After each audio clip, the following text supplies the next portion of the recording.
저는 이집트 선교사로 15년 동안 사역을 했고요. 한국에서는 지금 수표교회 담임 목사로 섬기고 있습니다. 우리 기독교 대학 감리에 이슬람 연구원이라는 연구원이 있는데 그게 원장으로, 그리고 아신대학교에 중동 연구원이 있는데 그게 원장으로 섬기고 있습니다.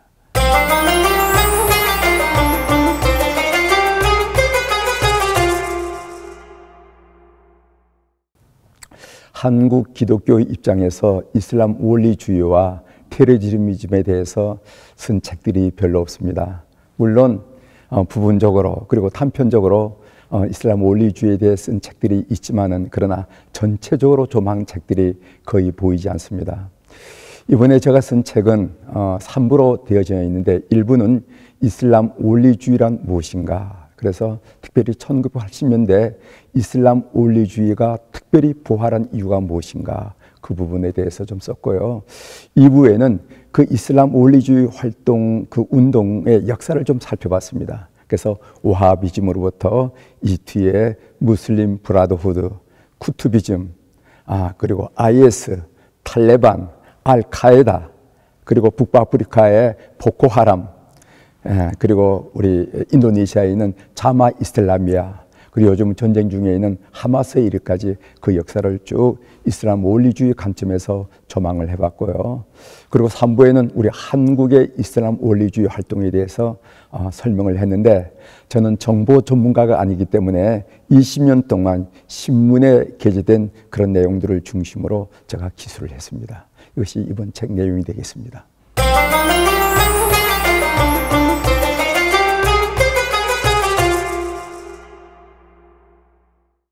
저는 1989년부터 2003년까지 약 15년 동안 이집트 선교사로서 사역을 했습니다.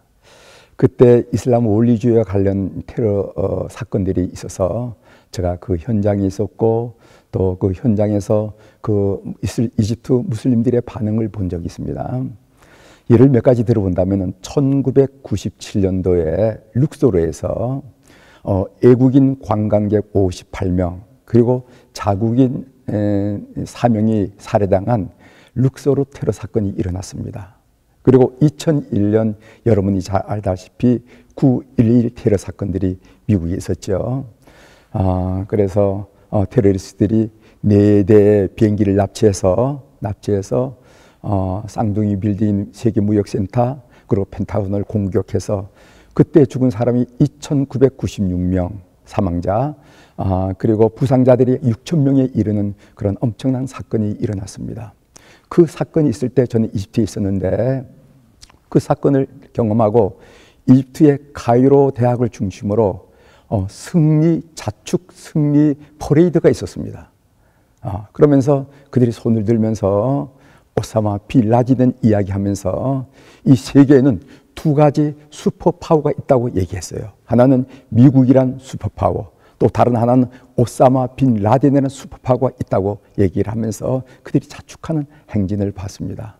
그리고 거리마다 찻집이 있는데 찻집에 가면은 그 오사마 빈 라덴의 그 초상화가 걸려 있고, 그런 걸 제가 목격했어요.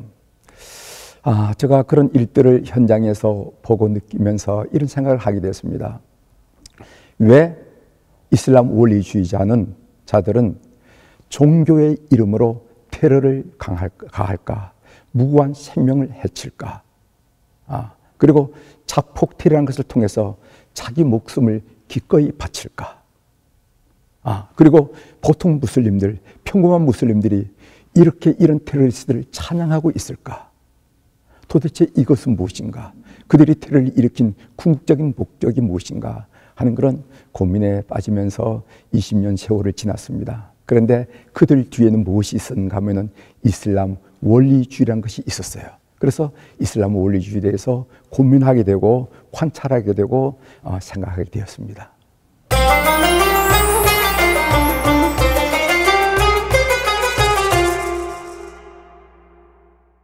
저는 조금 전에 말씀드렸듯이 1989년도에 갔는데, 저희 마음속에는 그 당시 선교지가 2군데가 나왔습니다. 그런데 좀 더 어려운 지역에 하나님을 위해서 일해야 되겠다 하는 생각을 가지고 소위 아랍권에 가게 됐습니다. 저는 거기서 15년 동안에 아침에 소위 아잔, 파저르라고 그러죠. 아침 기도에 초청하는 아잔 소리를 들으면서 일어났고, 그리고 잠자리에 이사, 잠들기 전에 하는 기도죠. 이사 아잔 소리를 들고 잠을 들으면서 그것을 15년 동안 해왔습니다. 그리고 제가 사역했던 것이 카이로 외곽에 있는 그 쇼브라 지역이라는 곳인데, 그 지역에서 가난한 무슬림들을 위한 국률 사역을 우리 해왔습니다. 그래서 의료 사역, 그 다음에 또 양로원 사역, 그 다음에 정신지체를 사역하는 돕는 그런 사역을 그렇게 해왔습니다. 그리고 이집트에서 가장 정치적으로 종교적으로 민감한 지역이 중부에 있는 아슈트란 지역인데, 그 지역은 정말 무슬림들과 기독교인들 사이에 그 대립이 첨예하고 갈등이 아주 빈무한 지역이에요. 그곳에 우리 감리교 신학교가 있습니다. 그 감리교 신학교에서 가르친 사역을 했습니다. 그래서 남들보다 더 직접적으로 또 구체적으로 제가 이슬람을 경험하지 않았는가, 이렇게 여기십니다.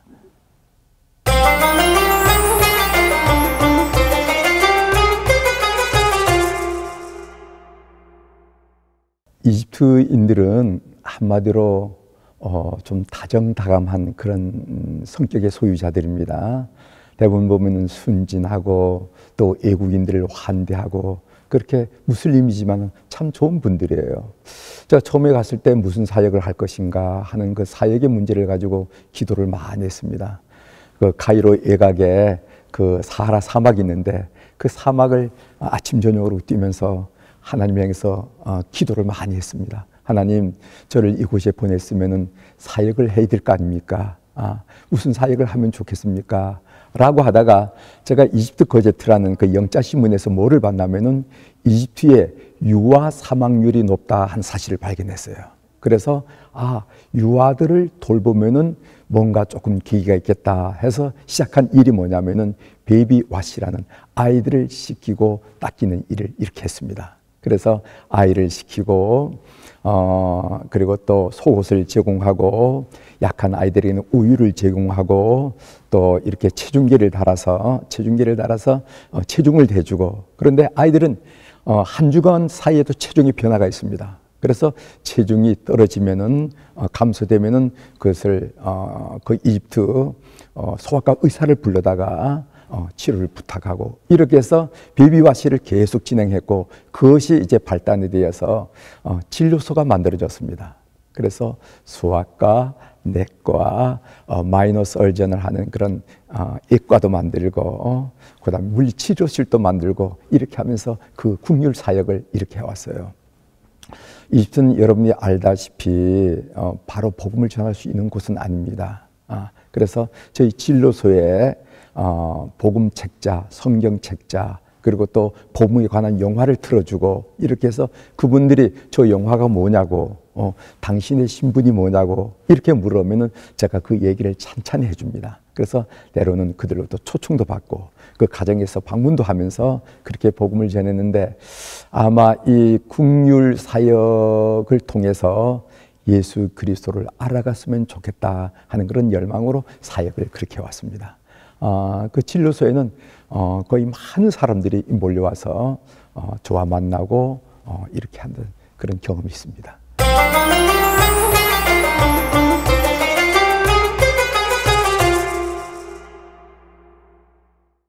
사역을 끝나면은요, 주로 이제 그 이집트는 덥기 때문에 낮에는 그 활동을 못 하고 주로 저녁 먹고 이제 활동을 해서 이렇게 진료소에도 저녁에 많이 옵니다. 그리고 그 사역을 끝나면 11시 넘게 사역을 끝나요. 그 사역을 다 하고 난 다음에 그 진료소 문을 잠그고 제가 이제 나일강을 따라서 북쪽으로, 저희 집이 있거든요. 남쪽으로 이렇게 쭉 오다 보면은 그 나일강이 있습니다. 나일강에 그 가로등에서 나일강 물이 이렇게 파도를 찬 물결을 일으키면서 쭉 흘러가는데, 그 모습이 마치 천사들이 박수를 치는 것 같더라고요. 그래서 제가 그 핸들을 탁탁 치면서 이게 사는 거지, 이게 인생이지 하면서 그 보람을 토로한 적이 있습니다. 얼마나 그때의 감격이 강렬했던지 지금도 기억할 정도로 핸들을 탁탁 치면서 주님, 이게 사는 거지요, 이게 인생이죠 하면서 고백하면서 저녁에 퇴근한 그런 적이 있습니다.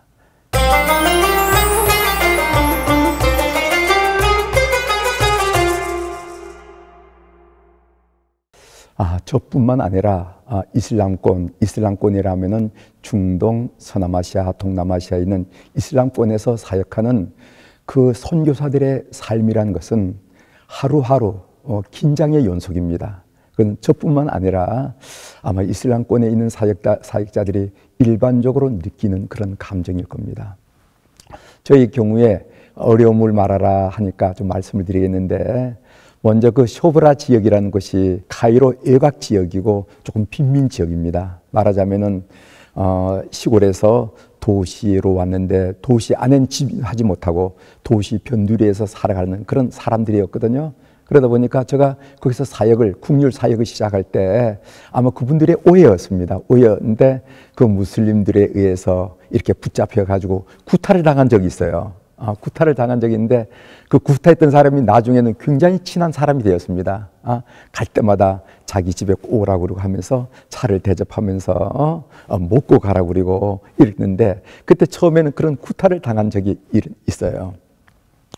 그 다음에 이런 일도 있었습니다. 저희 신학교가 아슈트에 있는데 그 아슈트에 조금 더 내려가면 소하그라 하는 지역이 있는데 거기서 온 신학생이 자기 교회를 한번 방문해 달라고 그러더라고요. 선생님, 자기 교회를 방문해 달라고. 그래서 그 교회를 방문하고 갔다가 그 민병대죠, 정기 복장을 하지 않은 민병대들에 의해서 붙잡혀서 제가 여권을 빼앗기고 소하그 경찰국에서 밤샘 신문을 받은 적이 있습니다.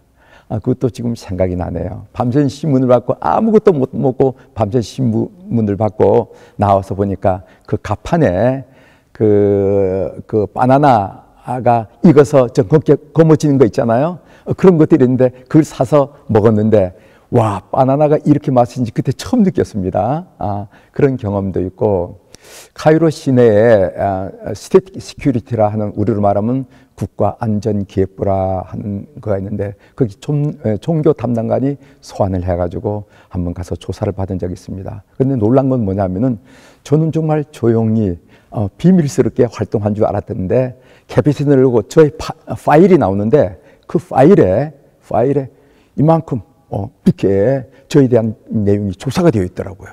그래서 그분이 글 두치면서 저에 대해서 신문하는 것을 조사하는 것을 제가 들으면서 깜짝 놀랐습니다. 와, 만만한 데가 아니구나 하는 그런 느낌을 받았어요. 그리고 결국 저는 지금 현재가 이제 이집트에 입국 못하는 그런 처지가 되고 말았습니다. 그런데 그런 순간순간 저희 마음속에 감동했던 말씀이 뭐냐 하면은, 저를 붙들었던 말씀이 뭐냐 하면은 빌립보서 1장 6절에 있는 말씀, 여러분 잘 아시죠? 너희에게 착한 일을 시작하신 이가 그리스도의 예수의 날 것을 이루실 줄 우리가 확신하노라. 나에게 착한 일을 시작하신 분이 그 일을 그리스도의 예수의 날까지 이루실 줄 확신하노라 하는 말씀을 되뇌이면서 그런 순간들을 보낸 기억이 납니다.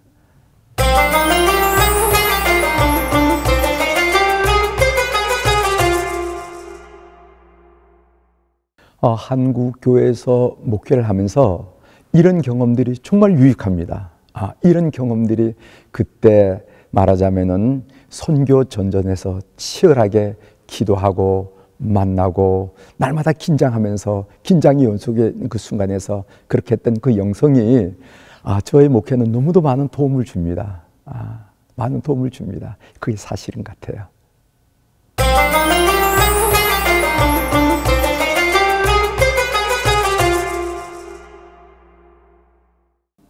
이슬람 원리주의에 대해서 우리 한국 분들이 잘 모르죠.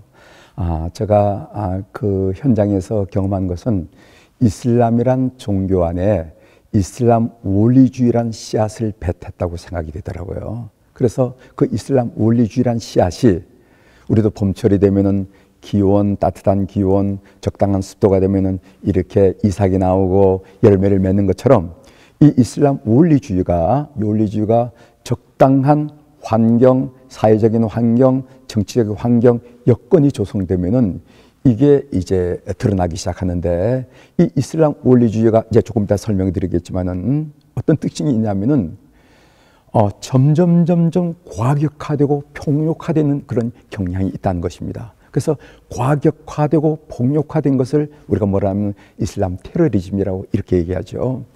그럼 이슬람 원리주의라는 게 뭐냐? 이 얘기를 먼저 드리면은요, 이슬람 원리주의라는 것은 이슬람 예언자 무함마드, 그리고 그 뒤를 이었던 4명의 정통 칼리프, 여러분이 잘 아시다시피 아부바크르, 오마르, 오스만, 알리, 이 시대를 무슬림들은 가장 이상적인 정치, 경제, 사회 체제라고 믿고 있어요.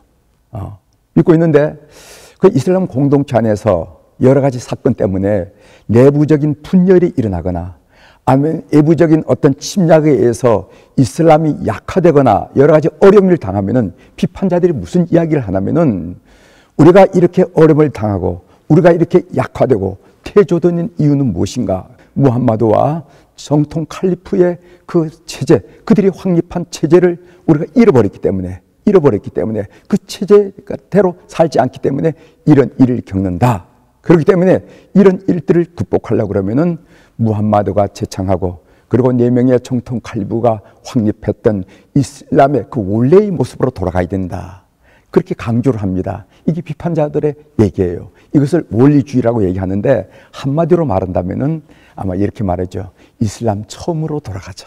그러니까 문제가 생겼을 때마다, 내부적인 어려움이 생길 때마다 우리 처음으로 돌아가자 하는 운동이 이슬람 원리주의라, 이렇게 이해하시면은 아마 이해를 잘 하시는 게 아니겠는가 생각합니다.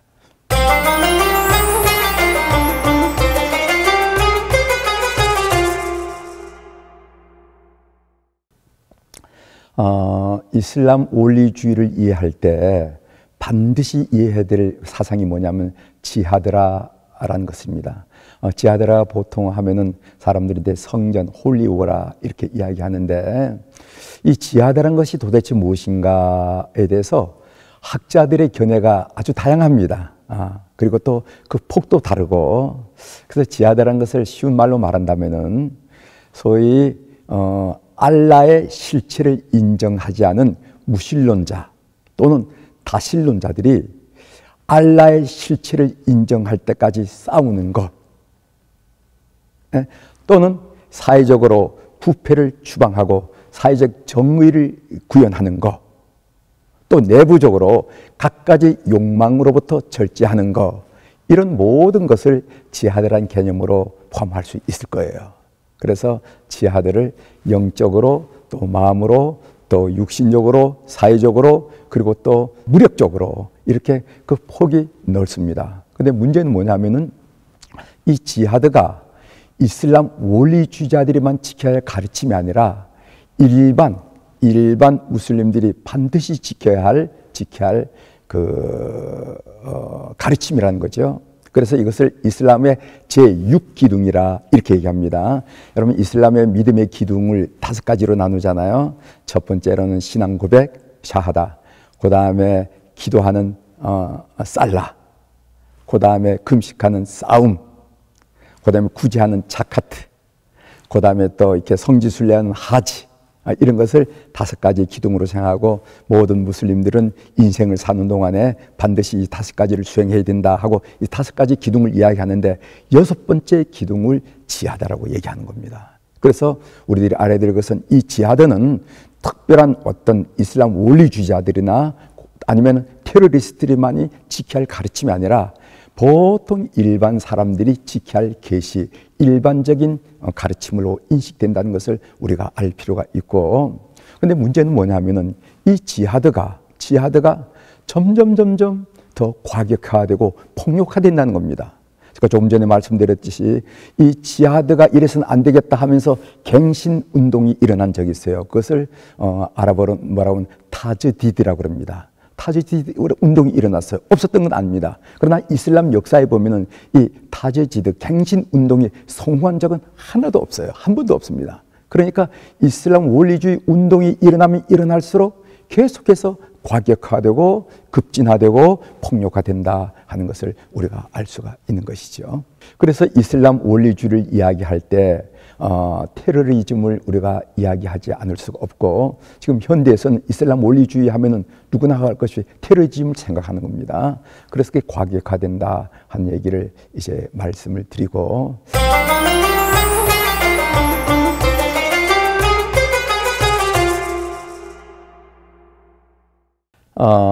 그럼 왜 우리 한국 그리스도인들이 또 한국 사람들이 이슬람 원리주의를 공부를 하고 이해해야 될 필요가 있는가 한 얘기를 좀 말씀을 드리려고 합니다. 여러 가지 이유 중에 두 가지 이유를 좀 말씀을 드리고 싶은데, 하나는 모든 테러리즘, 그리고 특별히 이슬람 테러리즘의 배후에는 반드시 이슬람 원리주의가 있다는 것입니다. 그래서 미국에서 일어났던 9.11 테러리즘을 이해하려고 그런다면은 이슬람 원리주의를 이해하지 않고는 그것을 해석해낼 자간이 없어요. 뿐만 아니라 지금 전쟁 중에 있는 하마스와 이스라엘 전쟁을 이해할 때 그 하마스의 그 소위 전쟁 시발이 얼마나 무모합니까? 죽을 줄 알고 그 전쟁을 시작했는데, 그것을 이해하려면은 이슬람 원리주의를 이해해야 된다. 그래서 제가 첫 번째로 지적하는 것은 소위 이슬람 테러리즘을 이해하려고 한다면은 이슬람 원리주의를 반드시 이해해야 하기 때문에 우리가 원리주의를 공부해야 된다 하는 말씀을 드리고, 두 번째로는 조금 더 직접적이죠. 우리 한국도 이슬람 원리주의로부터 그런 테러리즘으로부터 자유롭지 못하다는 것입니다. 여러분, 우리 국민들은 이 사실을 잘 모르겠지만 이런 데 관심을 가지고 신문을 자세히 보면은요, 이미 과거 20년 전부터 이런 사건들이 일어났다는 것을 신문에서 발표하고 있거든요. 그런 일을 통해서 우리가 이런 일에 우리 사회를 더 건강하게, 더 안전하게 하기 위해서는 이런 부분을 우리가 깊이 생각하면서 우리가 대처를 해야 되겠다 하는 말씀을 드리고 싶습니다.